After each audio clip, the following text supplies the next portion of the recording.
ओम नमः सिद्धिभ्यः। नमो अरिहन्ताणं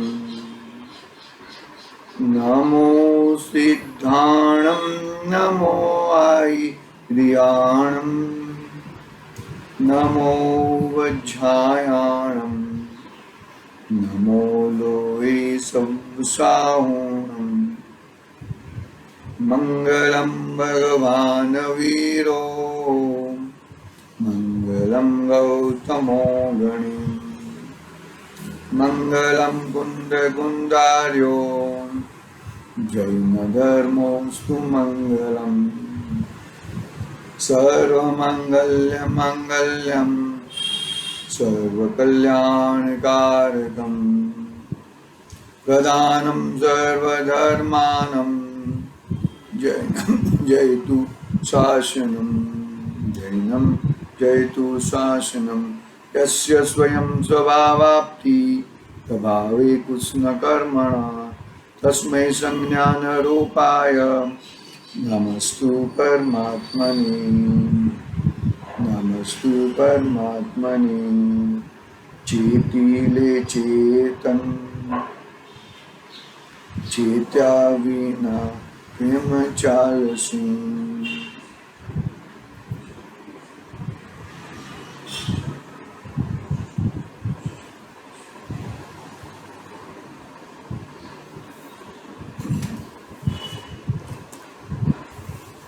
महान समर्थ आचार्य देव पूज्यपाद स्वामी का ये महान ग्रंथ इष्टोपदेश सामने विराजमान है। अपनी चर्चा अपना स्वाध्याय गाथा क्रमांक 48 पे चल रहा है। योगीराज मुनिराज गुरुवर क्या करते हैं कि अपने स्वभाव में इतने स्थिर हो जाते हैं तो कर्म उदय में आते हैं और आके निर्द्रिज हो जाते हैं। ऐसी एक अवस्था आती है निष्कर्म हो जाते हैं। शरीर को क्षीण करना है, उसका तात्पर्य क्या है कि कर्म को हराना है। कोरोना को हराना है ना, अभी वर्तमान परिस्थिति में कोरोना को हराना है, कर्म को हराना है। कर्म है मजबूत, लेकिन वो मजबूत कर्म को कौन हराता है कि मेरा जीव, मेरा चेतन, मेरा भगवान आत्मा, सब अपना अपना। वो बात अपनी चल रही है। महान गाथा है, अंतिम सेशन चल रहा है। आगे की बात देखेंगे क्या होता है। देखो 48 नंबर की गाथा में आचार्य देव ने यह बताया कि यह करने से तुझे क्या लाभ होएगा। तो यह करने से यह बताया कि तुझे परम आनंद की प्राप्ति होगी। और क्या प्राप्त होएगा? अरे संपूर्ण विश्व, संपूर्ण जगत, पूर्ण वस्तु तेरे को प्राप्त होगी। जगत का स्वामी कहलाएगा, लेकिन सकल ज्ञेय ज्ञायक तदपि निजानंद रसनी, सब ज्ञेयों को जानने वाला होने के बावजूद भी तू अपने आप को जानेगा, अपने आनंद में रहेगा, अपनी मस्ती में रहेगा। तू पकड़ना बात को। आनंदो शब्द पढ़ा है ना, आनंदो शब्द गाथा का पहला शब्द आनंदो पढ़ा है। आनंद कर भाई, तू आनंद कर। कैसे आनंद करेगा? अपनी चीज को अपने में लेगा, अपनी चीज को अपने में पकड़ेगा तो ही तू आनंद कर पाएगा, बाकी अन्यथा आनंद नहीं कर पाएगा।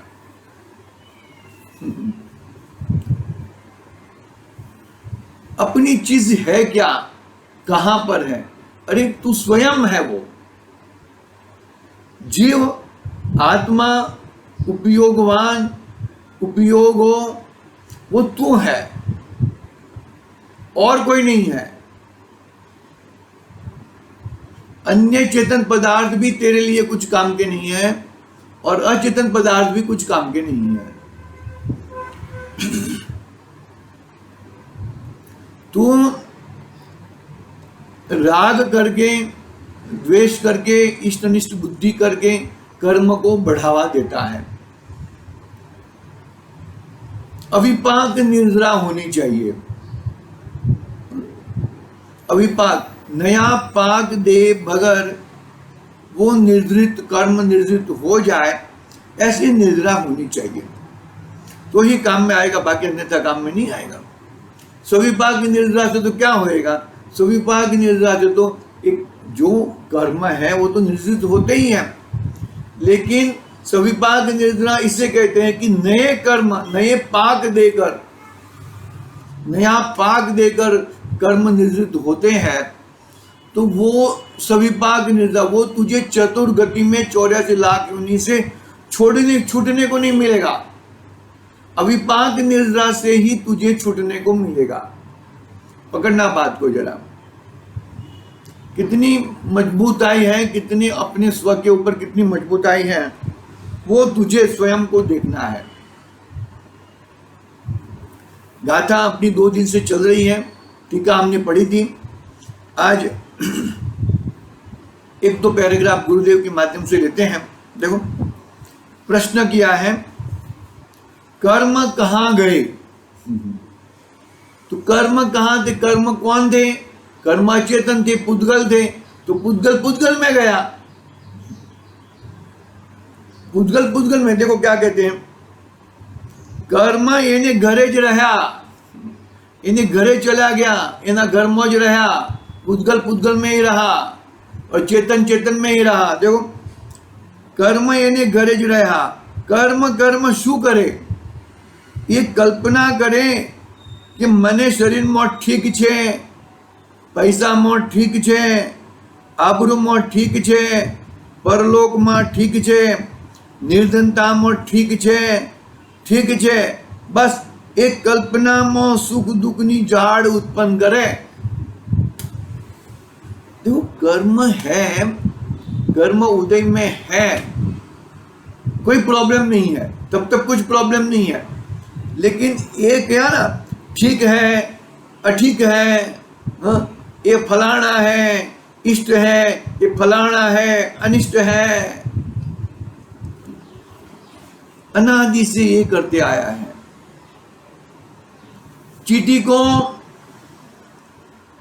फटकड़ी के ऊपर घृणा होती है, अनिष्टता लगती है, और सागर के ऊपर इष्टता भासती है, अपनत्व भासता है। बस दोनों दड़िए हैं, दोनों मेरे काम के नहीं है भैया। फटकड़ी भी काम की नहीं है और शक्कर भी काम का नहीं है। इष्ट वाली बुद्धि भी काम की नहीं है, अनिष्ट वाली भी बुद्धि काम की नहीं है।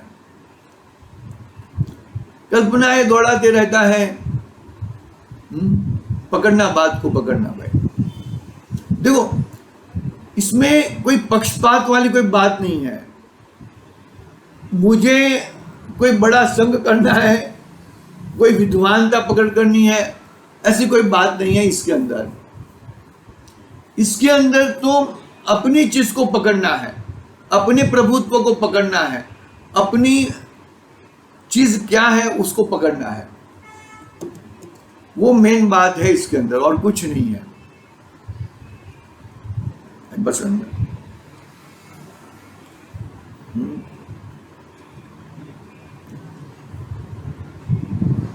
कर्म में गए, कर्म अभी भी कर्म में ही है।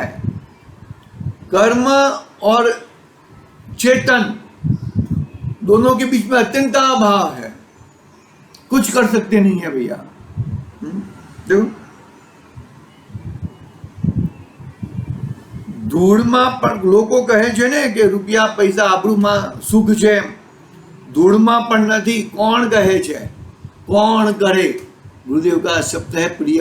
કોણ કરે? કોણ કહે છે? અહીં કહે છે કે સુખ જો હોય, પ્રાણીને સુખની અભિલાષા છે ને, સુખની અભિલાષા છે ને, તો સુખને શોધે છે। તો સુખ ક્યાં હોવું જોઈએ અને ક્યાં ન હોવું જોઈએ એને ખબર પડતી નથી। સુખને શોધે છે।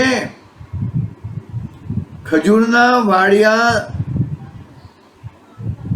લઈને કે શું કહેવાય, તમારું એ એડનનું 1.25 લાખનું મેવાનું, આ તમારા ડોસાએ પૂછું છું, આ તમારા ડોસાને પૂછું છું, એમાં પણ સુખ જોવા માટે નહીં જગતના,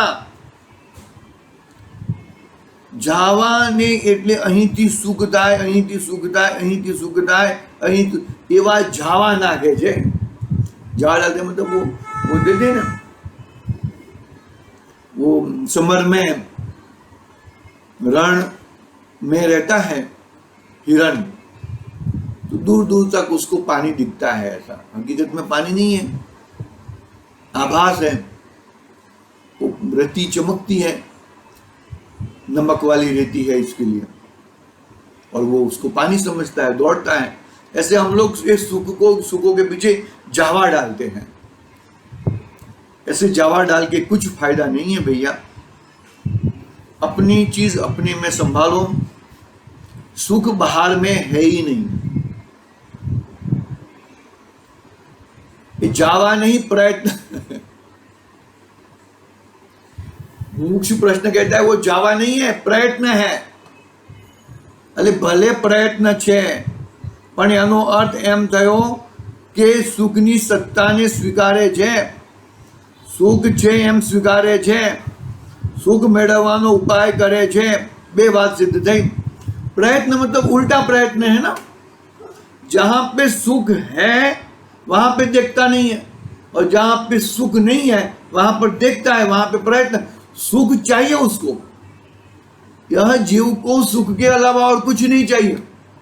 सुख की प्राप्ति के लिए ही उद्यम करता है, पुरुषार्थ करता है, लेकिन उल्टी जगह पे पुरुषार्थ करता है, उल्टी जगह पे प्रयत्न करता है। सुख ढूंढता है, सुख की प्राप्ति के लिए घूमता है, लेकिन अलग अलग जगह पे अलग जगह पे घूमता है। सुख है अंदर में और ढूंढता बाहर में है, कहां से मिलेगा उसको सुख? आई बचन में सुख अपनी सत्ता में है और वो बाहर की सत्ता में ढूंढेगा, कहां से मिलेगा? केम मळे? तेनो उपाय पण करे छे, उल्टो उपाय करे छे। उपाय शू है, उपाय क्या है उसको खबर नहीं है, खबर नहीं है भैया, उसको खबर नहीं है। अरे खबर है, उसको मालूम है कि ये मैं उल्टा उल्टा काम कर रहा हूं, लेकिन फिर भी वो उल्टी मान्यता पड़ी है ना, उसको अपने तरफ जाने के लगाव ही नहीं है। और आत्मा फात्मा क्या है वो उसको समझता नहीं है। वो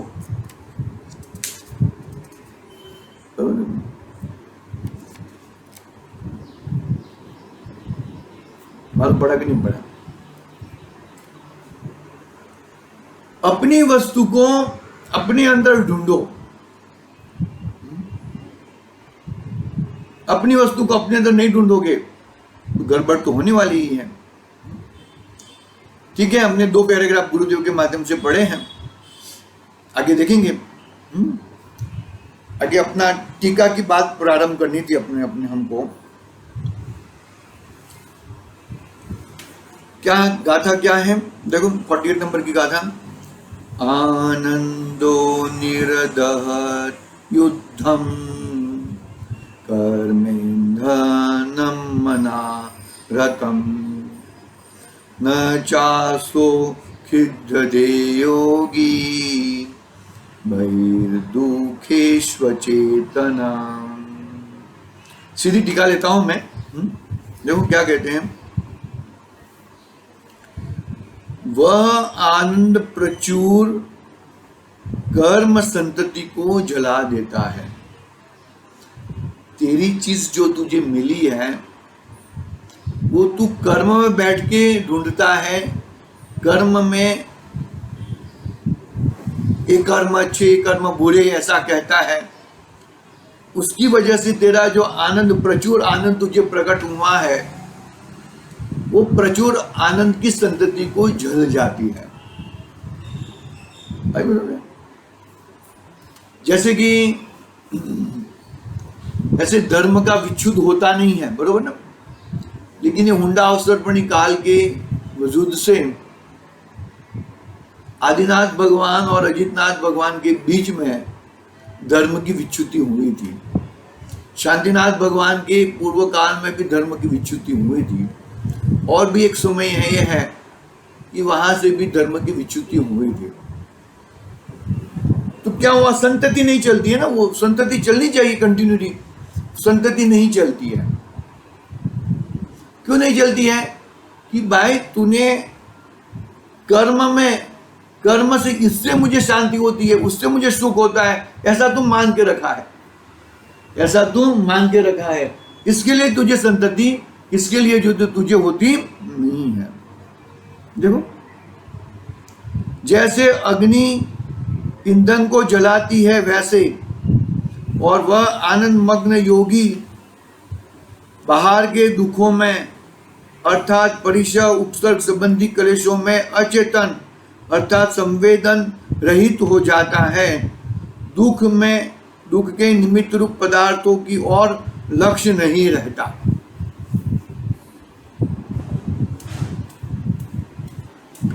क्या कहते हैं यहां पर? अग्नि, जैसे अग्नि ईंधन को जलाती है, ईंधन में आग नहीं है वो गाथा अलग लेना,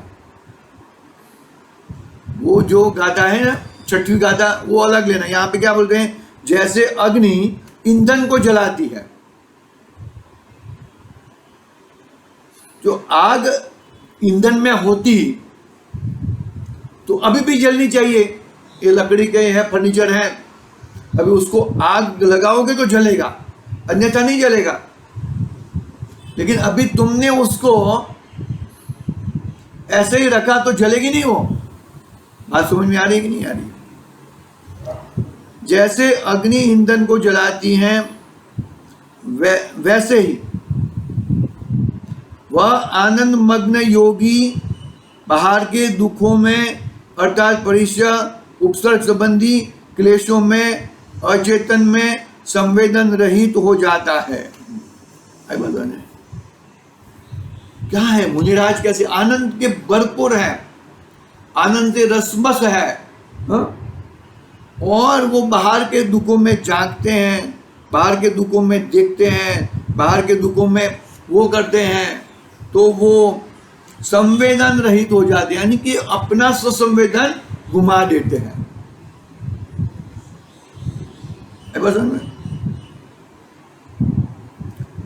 इसलिए उसको खेद, क्या लिखा है देखो, पढ़ता हूं मैं वापिस।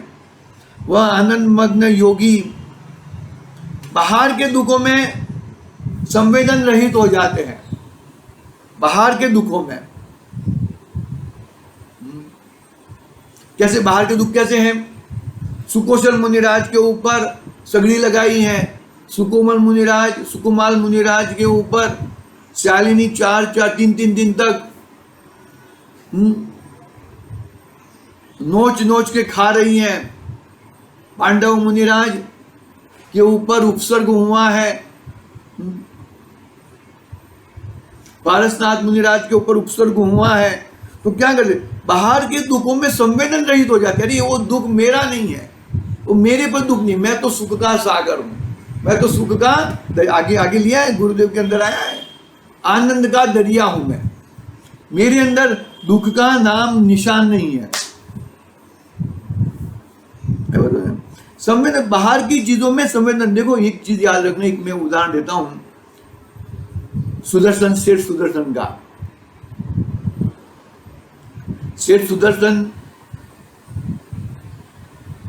अभ्यास करते थे, स्मशान में जाके नग्न दिगंबर होके अभ्यास करते थे।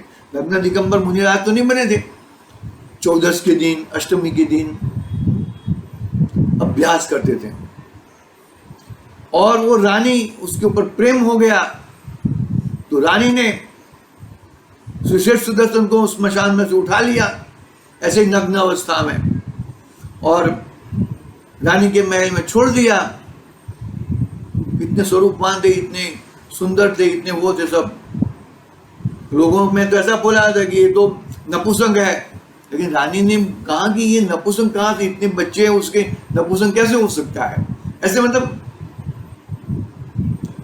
देखो संवेदन रहित हो जाते हैं, वो मैं आपको बताना चाहता हूं यहाँ पर।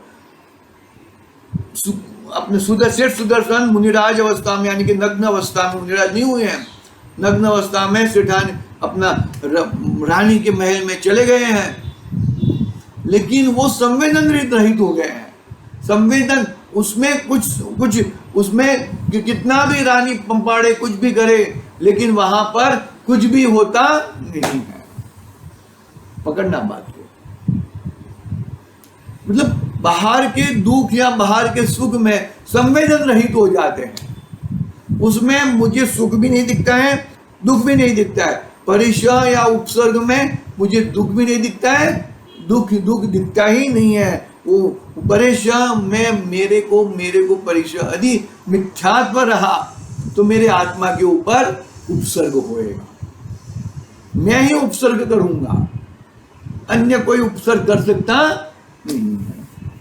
पकड़ना बात कितनी मजबूताई से, कितनी सुंदर तर्कों से बताई गई है।